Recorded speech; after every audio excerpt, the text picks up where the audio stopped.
Richard, let's talk to you first. What do you think of these numbers? 3 successive months of house price growth. I mean, it's getting harder and harder for first-time buyers, isn't it? It's the best of times and worst of times, to quote Charles Dickens at this time of year. You're seeing if you have an average house price of £270,000, you've earned £27,000 in a year without getting out of bed. Yeah. If you don't own a house, you've got to go out and earn an extra £27,000 to buy one. That's the bottom line here. So, as I say, it's the best and of times. And that's 27 grand after tax you've got to own, and your house price rise isn't taxed because it's your principal residence. So 10% year on year is unsustainable, and I think the market will become unattainable to so many people. It will out-steam itself. It will just fizzle out if we're not careful, if there isn't some degree of control or exertion into it. I mean, just look at those figures, 15.5% for Wales. Yeah. That's unheard of. That's unseen. East Midlands and East Anglia, you quite rightly said, 11.7% and 11.2% respectively. London, historically, as you quite rightly said a moment ago, London historically, if London sneezed, the rest of the UK catches a cold, forgive the pun at the moment. So we've got a situation here where this London, is it petering? Is it filtering? But what I'm conscious of, Liam, is what we're buying. 14% of those sales were up 14% for detached homes. Oh, I see. Yeah. There goes the argument for the race for space, which it's been called. We're leaving London after lockdown. Flats, however, only went up 6%. Yeah. So people want more space, don't they? Everybody wants. The pandemic has changed. Lots of people now feel they can work from home. They don't have to come into London 2 days a week, 3 days a week. Means you can live further away. The figures represent that. They're quite clearly showing that. Detached homes, 14% increase in prices. Let's bring Russell Quirk into the conversation. Russell, good to see you as ever, on the money regular.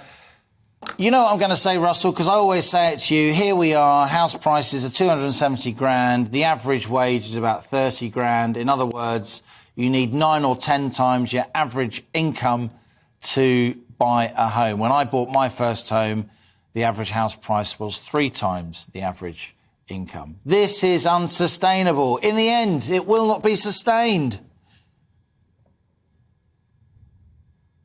Be going up, would they? Because as we all know from a schoolboy economics perspective, the only thing that drives prices up is an imbalance between demand and supply. So clearly demand is higher than supply. Supply obviously is one side of the problem, particularly in terms of new builds. But here's another stat for you. In amongst all the ONS data today, the biggest increase we've seen in the last 12 months, forget the regional stuff and the fragmented market as it is, new build properties themselves, so houses that are being built brand new and sold, are up 17%.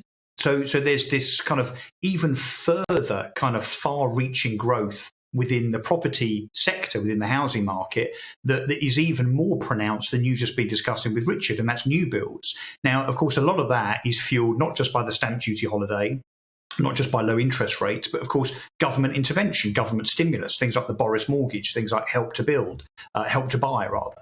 So, transactions, by the way, in 2021 so far are 60% higher than 2020. Now, 2020 was an odd year, of course, because we had, the property market closed for 2 or 3 months, but also about 25% higher than 2019. So we talk about unsustainability, but there's clearly, for a whole bunch of factors as I've outlined, reasons for that demand to continue.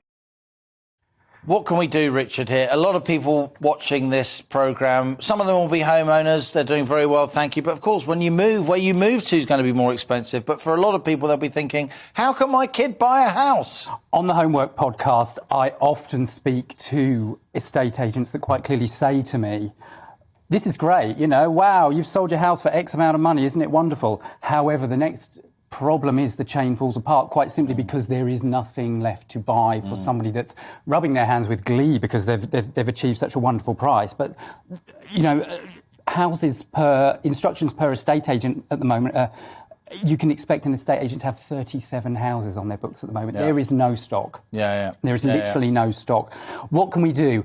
Your earlier conversation with Justin and John about interest rates and inflation running away a little bit at the moment.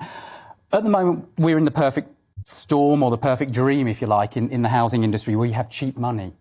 We have lowest interest rates of all time. I mean, I spotted a 0.85% for 2 years.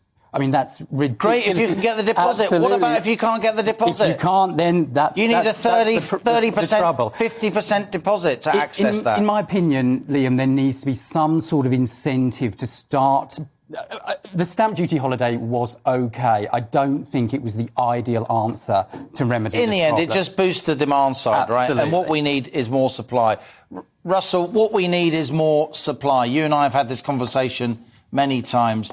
Just briefly, how are we going to get more housing supply so prices don't crash, but prices gradually come more in line with earnings so more ordinary people can actually buy a place to live? Yeah, well, look, firstly, we can't have a one-size-fits-all policy, which it seems that we do.